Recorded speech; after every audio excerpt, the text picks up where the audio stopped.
السلام عليكم، مرحبا بكم معايا في فيديو جديد على قناتي وقناتكم البنه ديال زمان مع سهام. كنتمنى تكونوا كاملين بخير وعلى خير نتوما كتشاهدوا هذا الفيديو. اليوم ان شاء الله غدا نحضر معكم كيك بالشوكولات والقهوه اللي كتجي اكثر من رائعه، معلكه مسقيه بالقهوه، معلكه ولذيذه، ما تشبعوش منها. خليكم معايا حتى لاخر الفيديو باش تشوفوا المقادير وطريقه التحضير وفرجه ممتعه. وكما العاده الى عجبكم الفيديو ما تنسونيش من لايك وتعليق زوين، ولأول مرة زار قناتي وعجباتو ما ينساش يشترك في القناة وفعل الجرس باش يبقى يوصلكم كل جديد فيديوهاتي.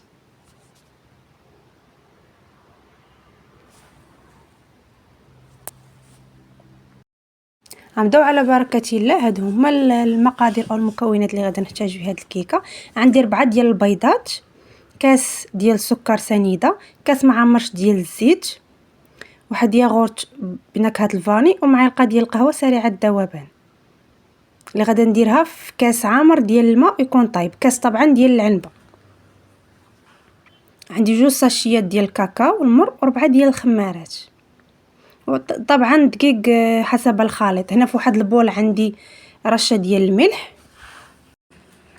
صافي هنا غادا ندير هادوك 4 ديال البيضات. كيف ما شفتوا راه تقريبا عندي البيض كبير، حيت انا الكيكه غنديرها يعني كيكه كبيره. صافي من بعد ما درت 4 ديال البيضات غادا نضيف عليه كاس ديال سكر سنيده. صافي غادا نخدم هذاك البيض والسكر مزيان. صافي هنا من بعد ما خدمت البيض والسكر مزيان على هذا الشكل تبدا يبيض ليا الخليط غير بالطراب يداوي. من بعد ما خدمت البيض والسكر غادا نضيف هذاك الكاس لاروب ديال الزيت، وحتى هو غادا نخدموه مزيان. الكاس غادا نديرو في المول باش يبقى يتقطر. هنا غادا ندير دانون بنكهه الفاني، غادا نخدمو مزيان حتى يذوب هذاك دانون، ما تبقاش عندي هذوك فيه هذوك الكتل الصغيره. غادا نخدمو مزيان كيف ما شفتوا على هذه الطريقه. هنا غادا نحتاج واحد الكاس ديال الماء يكون دافي مزيان، وغادا ندير فيه معلقه ديال القهوه سريعه الذوبان، كنحركها مزيان حتى كتذوب. صافي كنضيفها على المكونات وانا كنخلط بالتدريج. صافي كنخلط مزيان على هذا الشكل اللي كتشوفوا معايا. صافي هنا غادا ندير هادوك 2 ساشيات ديال الكاكاو. الا كان عندكم يعني الكاكاو ديال الحبار ديروا 2 معالق، انا كنستعمل هذا كيكون بنين. صافي كنغربلو طبعا. صافي كنبدا نضيف 6 دقائق بالتدريج. ما نقدرش نقول لكم زعما شحال استعملت بالضبط حيت كيبقى الدقيق كيبقى على حساب نوعيه ديال الدقيق ولا حساب البيض، يعني الحجم ديال البيض واش صغير ولا كبير. صافي كنبقى نخدم على هذه الطريقه.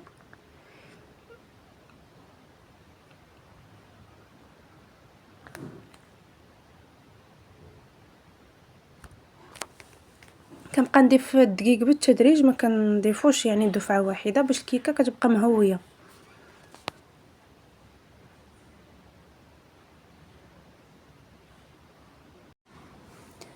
صافي هنا غادا نبقى كما قلت لكم غادا نزيد الدقيق بالتدريج. هنا صافي في الاخير غادا ندير هذوك الخمارات اللي غادي نغربلوهم طبعا.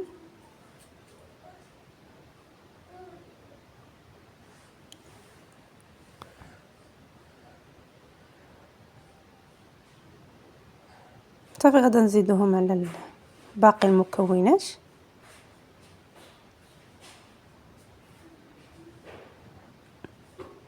صافي كنخلط على هذا الشكل كما كتشوفوا معايا بشويه. صافي هنا غادا نوريكم يعني القوام ديال الكيك يكون ماشي ثقيل بزاف وماشي خفيف كيف ما شفتوا. يعني فاش كنكتبوا رقم 8 يعني كيتكتب معنا بسهوله، ما كيتمحاش بالزربه. انا غادا نزيد تقريبا 2 المعالق، بانت لي مازال خفيفه شويه.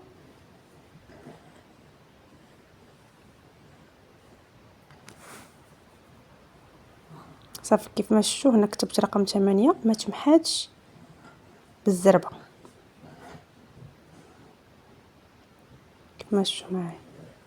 انا بنت اختي قالت لي ديري رقم 9. ضروري نديرو لها خاطرها.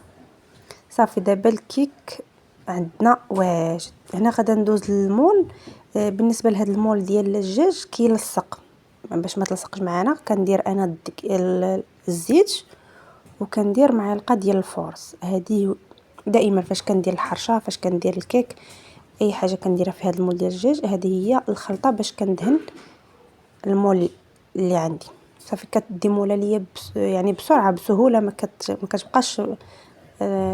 كتبقاش يعني لاصقه ليا. وهنا كنخوي الخليط كيف ما شفتوا.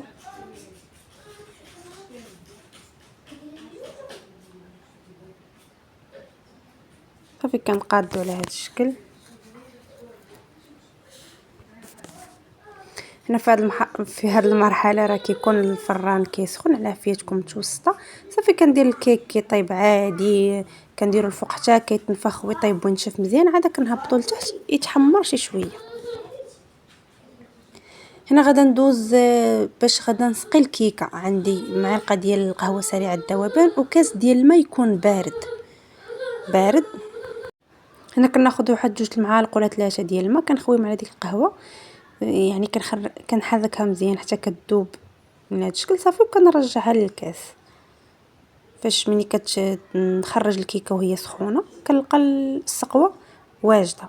صافي هنا من بعد ما طابت الكيكه كيف ما شفتوا كتجي على هذا الشكل، كنكون درت واحد السكين في الوسط يعني وكيخرج ليا، يعني دخلته في الوسط كيخرج ليا ناشف. صافي هذيك الكيكه راه كنعرفوها يعني راها واجده. الا خرج مازال فازق كنعرفوا الكيكه باقا ما واجداش. صافي كيف ما شفتوا راه كتجي خفيفه بلا ما نسقيوها، هي كتجي خفيفه. صافي كنسقيوها على هذا الشكل. صافي هنا كنسقيها مزيان وكنخليها تبرد تماما. عاد كنديمو ليها كنديرها في طبسيل او في طبسيل ديال التقديم. هنا غادا ندوز باش غادا نزين الكيك. عندي هنايا 2 المعالق ولا 3 ديال الكوك. صافي غادي ندير واحد المعلقه ديال النيسكويك. صافي كنخلطو مزيان حتى هذاك الكوك كيتبدل اللون ديالو. بطبيعه الحال التزيين كيبقى اختياري. صافي هنا من بعد ما يعني بردات الكيكه وديموليتها درتها في الطبسيل، انا غادا نزينها غير بدانون او ديسير ديال الشوكولات. صافي كنقاد ليها وجهها مزيان على هذا الشكل. صافي كناخذ هذاك الكوك كنديرو في الجناب. كما قلت لكم التزيين كيبقى اختياري. المهم اهم حاجه هاد الكيكه كتجي بنينه بزاف ومعلكه، ما تشبعوش منها. كيف ما شفتوا هذا هو الشكل النهائي ديال هاد الكيكه. كتجي رائعه معلكه بنينه، يعني واخا كتبقى معنا في الثلاجه 3 ايام 4 ايام ما كتنشفش نهائيا، كتبقى شاربه هذيك السقوه. كتجي بنينه هاد الكيكه، غير جربوها. والان وصلنا لنهايه الفيديو. كنتمنى تكونوا استفدتوا معايا في هذا الفيديو، والى فيديو قادم ان شاء الله.